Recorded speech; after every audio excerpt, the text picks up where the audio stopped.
My name is Alicia Thorne. I'm 43, and I witnessed my sister Elena dismantle 3 dynasties in a single afternoon, all while an active arrest warrant rested securely in my sleek portfolio. The summons arrived on a Wednesday morning as I meticulously reviewed surveillance data in my federal field office in Denver. Elena's voice, syrupy with feigned concern, held the familiar lilt she'd perfected over a lifetime whenever she desired something. Alicia, darling, I know we haven't been close lately, but guess what? I'm getting married. Can you believe it? To Malachi Winthrop. You know, the Winthrop family, the global investment conglomerate. I knew the Winthrop name far better than she could possibly imagine. Congratulations, I managed, a familiar knot tightening in my stomach. When's the ceremony? This Saturday. I know it's terribly short notice, but we're doing something so intimate. Just family and very select friends at the Winthrop Mountain Lodge in Aspen. You'll come, won't you? I mean, I know you probably don't have anything suitable, but I'll be there. A pause. Then her voice dropped conspiratorially. Oh, and Alicia, perhaps don't mention your actual line of work. Malachi's family, well, they're accustomed to a particular echelon of individuals. I simply told him you work in public sector administrative tasks, which is technically accurate, right? Public sector administrative tasks. 22 years with the Federal Bureau of Investigations, the last 9 as a division commander, and she'd reduced it to filing cabinet management. After I disconnected the call, I sat motionless, staring at the Winthrop case file sprawled across my desk. Malachi Winthrop III was the primary subject of a 3-year federal investigation encompassing corporate fraud, asset concealment, and racketeering. We had meticulously built our case, and the federal arrest order had been formally signed just yesterday. The wedding presented impeccable timing. All key figures would be conveniently assembled in one location. But Elena had no inkling. Elena had never comprehended the true nature of my profession. Growing up, Elena was the darling. Pageant winner, sorority queen, married young to a venture capitalist. I was the unconventional one who dedicated my life to military intelligence after college, then to federal law enforcement. When I made special agent at 28, the youngest in the district, my parents celebrated by sending Elena on an extravagant shopping spree. When I was selected to lead the elite complex financial crimes unit, they forgot to return my voicemail. Alicia's always been so driven. I'd overheard my mother confide to Elena's friends during the holidays 3 years ago. We just worry she'll never settle down and have a real life.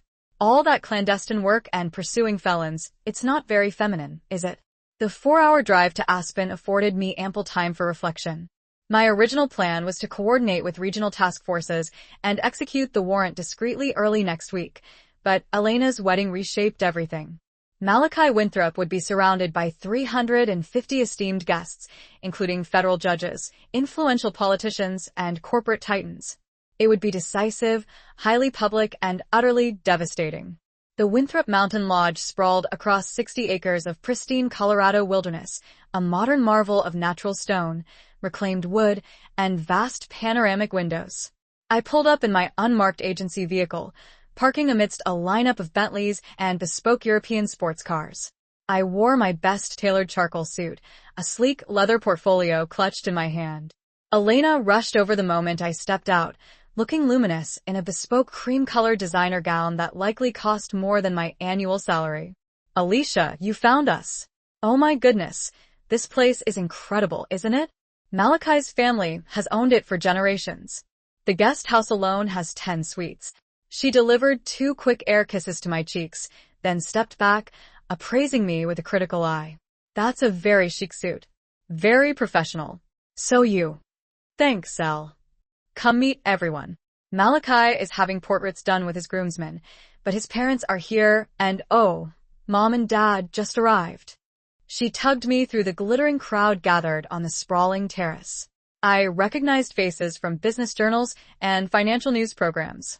Hedge fund executives, real estate tycoons, a few politicians I'd observed testifying before congressional committees.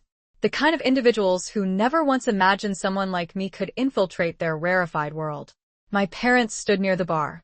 My father, uncomfortable in his ill-fitting rented formal wear, my mother clutching a crystal flute like a lifeline. Their faces lit up when they spotted Elena approaching. There's our beautiful bride, Mom gushed, then noticed me trailing behind. Oh, Alicia, you came. Wouldn't miss it. Well, isn't this simply lovely? Dad said with forced enthusiasm. Elena was just telling us about Malachi's ventures, global finance. Terribly successful, unlike some people's career choices. Elena giggled. Daddy, don't start. Alicia's perfectly content with her steady civil service position. Aren't you, darling? Not everyone is driven by grand aspirations. Before I could formulate a reply, an impeccably dressed older couple approached, clearly Malachi's parents judging by the familial resemblance and the way everyone seemed to defer to them. Clayton and Valerie Winthrop, the man introduced, extending a hand. His wife gave me the kind of polite but distant smile wealthy people perfected, warm on the surface, calculating beneath. Alicia Thorne, Elena's sister. Ah, yes. Elena mentioned your government role, Valerie said, her tone implying little importance. Clerical, I believe? Something like that. Well, we certainly need people to manage the documentation, don't we? Clayton chuckled. Malachi always says the true engines of progress are in commerce, but someone has to keep the ledgers organized. Elena preened as if they'd just complimented her gown. Alicia's always been rather meticulous, very systematic, not imaginative like me, but everyone has their place, right? The next hour was agony. I smiled and nodded while Elena's friends swooned over her storybook romance and landing such an exceptional catch. I listened to Malachi's college associates, making light of taxpayer perks and having someone in the family who could pull strings for minor infractions. I watched my parents' obsequious fawning over the Winthrop wealth while treating me like an embarrassing, distant relative they'd been obligated to invite. But the worst part was observing Malachi himself. He was everything Elena had ever idealized, charismatic, polished, from an established dynasty, and everything I'd spent 3 years proving was founded on deceit. He seamlessly navigated the room like a seasoned politician, all warm handshakes and practiced sincerity, while I knew precisely how many innocent lives his schemes had shattered. The rehearsal dinner was held in the lodge's main dining salon, a cavernous space with floor-to-ceiling windows overlooking the illuminated mountains. I found myself seated at the family table between my parents and a cousin I hadn't seen in years. Malachi stood to deliver a toast, resplendent in his bespoke suit and rare timepiece. Tomorrow, I marry the most captivating, incredible partner I've ever met. Elena brings radiance to every space she enters, and I can't wait to spend our lives together cultivating something truly exceptional. Everyone applauded. Elena beamed. I sipped my wine, contemplating the hundreds of families in Chicago who'd lost their life savings to his exceptional investment funds. After dinner, the younger crowd migrated to the lodge's lounge area for more drinks. I was nursing a single malt scotch when Elena's college friend Lorena approached, already buzzed. So, Alicia, Elena says you're like a government assistant or something. Not exactly. Oh, right. She said you do data entry. That must be nice. Stable. I mean, someone has to do the tedious jobs, right? She giggled. I could never. I'd die of boredom. But I guess if you're not ambitious. Elena appeared at her elbow, slightly swaying. Alicia's always been content with routine. Remember in high school, I was student council president and she was in JRC? She always liked preferring structure. That's so cute though, Lorena gushed. Like you found your level. You know, not everyone is meant for the top. I gently set down my glass. 22 years of critical operations, commanding multi-jurisdictional teams, testifying before federal panels, instructing agents across multiple territories. But to them, I was still the overshadowed sibling who'd never quite measured up. I should probably get some rest, I said, rising. Big day tomorrow. Elena hugged me, wine loose and sentimental. I'm so glad you're here, Al. I know we're different, but you're still my sister. And hey, maybe being around all this success will inspire you to aspire to greatness. You know, it's not too late to seek more fulfillment. I made it back to my hotel suite before the full force of the fury hit. I sat on the edge of the bed, staring at the warrant in my portfolio, and for the first time in 22 years, I allowed myself to feel the complete weight of their pervasive condescension. Every family dinner where my achievements were brushed aside. Every phone call where Elena's latest trivial purchase garnered more attention than my commendations. Every introduction where I became Alicia, She's in public service, while Elena was our accomplished child. But tomorrow would be different. Tomorrow, they would learn precisely what kind of work I performed for the government. The wedding ceremony was scheduled for 3:30 p.m. on the lodge's main terrace, with the dinner reception to follow immediately. I arrived among the first guests, my portfolio secured in my vehicle, my service weapon discreetly holstered under my blazer. The ceremony setup was breathtaking. Cascading floral arrangements of white roses everywhere, delicate lighting fixtures hanging from bespoke frames, enough blooms to stock an arboretum. I found my assigned seat in the second row and watched the spectacle unfold. Elena looked luminous in her bespoke bridal couture, a high five-figure confection of silk and lace that she'd meticulously documented across social media. Malachi stood at the altar looking like a magazine cover, flanked by a dozen impeccably dressed groomsmen. The officiant, some celebrity minister Elena had found, began the ceremony with saccharine words about eternal devotion and unwavering commitment. I almost scoffed at the irony. They exchanged vows, Malachi promising to cherish Elena forever, Elena pledging to craft an unparalleled future together. When the minister pronounced them husband and wife, 350 people erupted in a thunderous ovation. The dinner reception commenced immediately on the same terrace, under a grand marquee, with tables set around a polished dance floor and a live chamber orchestra. I found my seat at the family table and endured another round of discourse about Malachi's financial domain and Elena's incredible fortune. During the cocktail hour, I excused myself to make a phone call. Agent Reynolds, Thorne here. Are the units deployed? Affirmative, Commander. Regional Task Force has the outer cordon secured and the arrest team is on standby 2 minutes out. Just awaiting your go-ahead. Give me 20 minutes. Let them finish their initial dance. Malachi and Elena took the floor for their initial dance to a poignant melody, looking like something out of an idyllic painting. Elena's gown shimmered under the lights. Malachi's arms were graceful around her waist, and every woman in the crowd sighed at the romance of it all. When the song concluded, Malachi took the microphone for his address. Elena and I want to extend our deepest gratitude to everyone for being here today. When I look around this room, I see the people who've supported us, believed in us, and helped us cultivate something truly exceptional together. Elena, you've made me the most fortunate man alive, and I promise to spend every day proving I deserve you. More applause. Elena dabbed at her eyes with her bouquet. I also want to acknowledge Elena's kin, Malachi continued, who've welcomed me with open arms. Her parents, who raised such an incredible daughter, and her sister, Alicia. He paused, looking directly at me with that practiced smile. Who demonstrates that every enterprise requires those who manage administrative details. A ripple of laughter spread through the crowd. Elena chuckled softly. My parents looked embarrassed, but managed weak smiles. That's when I stood up. The merriment ceased as all eyes turned to me.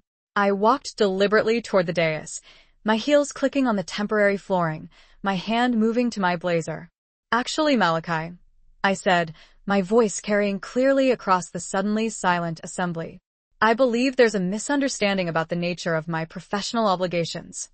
I extracted my badge and credentials, holding them high enough for everyone to see. Commander Alicia Thorne, Federal Bureau of Investigations, White Collar Crimes Division. The stunned quiet stretched. I could hear Elena's sharp intake of breath, see my father's face go pale, watch Malachi's composure shatter. Malachi Winthrop III. I continued, my voice steady and clear. You are being apprehended on charges of corporate fraud, asset concealment, and racketeering.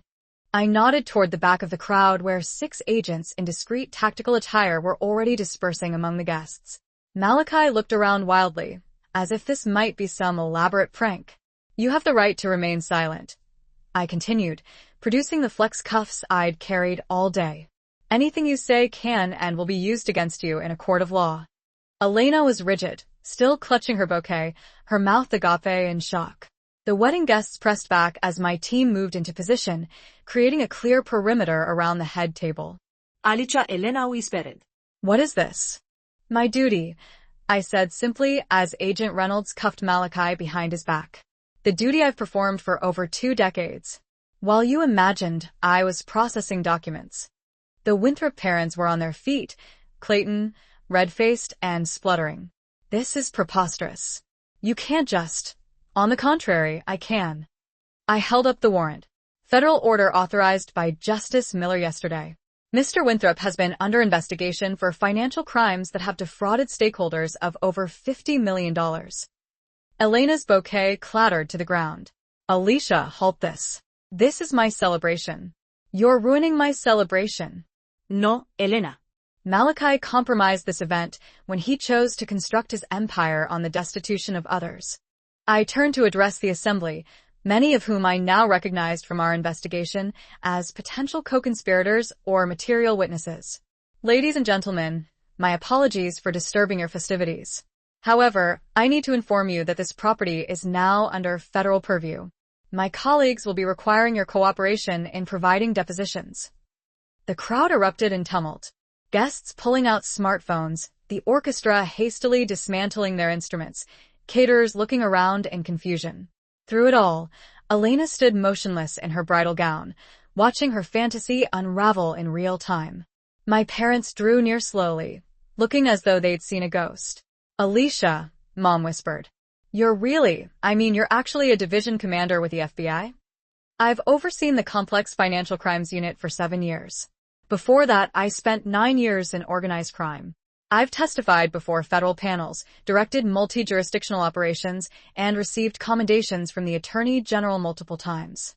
Dad's face was ashen. But you never shared. We had no idea. You never inquired. Elena finally found her voice, though it came out as a broken whisper. How long have you been aware of Malachi's activities? 3 years. We've been developing the case since his Chicago investment fund collapsed and left hundreds devastated. 3 years. Her voice cracked. You allowed me to develop feelings for him? I anticipated he might negotiate, perhaps assist our inquiry. I hoped to avoid this. But today, at my nuptials, I looked at her. Really looked at her, in her compromised bridal gown with her shattered dreams scattered around her feet.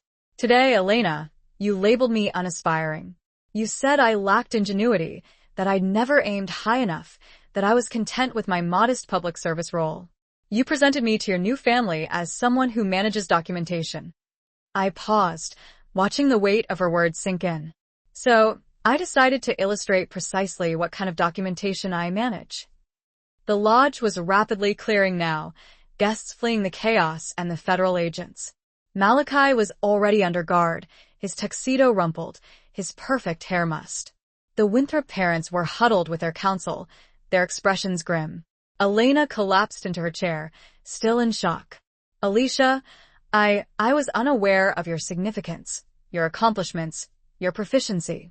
No, Elena, you were oblivious, because it suited your narrative. It was simpler to perceive me as the family's underachiever. I walked towards the exit, then paused and turned back one last time. While I regret the manner in which this transpired, perhaps now you comprehend that not all government employment entails processing forms. Some of us process warrants of apprehension. As I drove away from the lodge, flashing blue lights receding in my rearview mirror, I felt something I hadn't experienced in 22 years of family gatherings. A complete, profound serenity. My phone buzzed with a text from Agent Reynolds. Apprehension complete, Commander. Winthrop's already requesting leniency. Quite the wedding favor. I smirked and kept driving, leaving the wreckage of Elena's fantasy behind me. Tomorrow, the headlines would read, Financial mogul detained at own wedding in multi-million-dollar fraud probe. The piece would note the arrest was executed by an FBI division commander, the bride's sibling. But tonight, I was simply Alicia Thorne, returning home through the Rockies, finally unburdened by others' preconceived notions. For sometimes, justice transcends legal statutes. Sometimes it's the moment when one's true measure is finally revealed.